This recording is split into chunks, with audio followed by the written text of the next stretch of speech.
సనాతన హిందూ సేవా సమితి నుండి 75వ సేవా కార్యక్రమం 2 రోజుల క్రితం షార్ట్ సర్క్యూట్ జరిగి మంటలు చెలరేగి ఇంట్లో వస్తువులు అన్నీ కాలిపోయి సర్వం కోల్పోయిన వరంగల్ ఫోర్ట్ రోడ్లోని రుద్రమాంబ నగర్కు చెందిన ఏటూరి దేవేంద్రాచారి పారిజాతం కుటుంబానికి 2 నెలలకు సరిపడా నిత్యావసరాలు అందించాం. ఈ కార్యక్రమంలో మన సనాతన హిందూ సేవా సమితి వ్యవస్థాపకులు తాళ్ళపల్లి నగేష్, గ్రూప్ సభ్యులు నోముల మహేష్ బాబు, పడుగురాము, వైట్ల నాగరాజు, దీకొండ అమర్నాథ్, మేకల శశికాంత్, తాళ్ళపల్లి శ్రీనివాస్, బజ్జూరి అంజయ్య మొదలైన వారు పాల్గొన్నారు.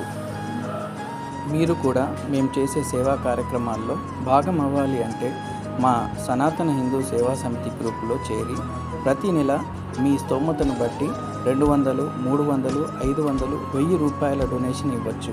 ఇంట్రెస్ట్ ఉన్నవాళ్ళు, సహాయం చేసే మనసు ఉన్నవాళ్ళు ప్రతి ఒక్కరూ చేరొచ్చు.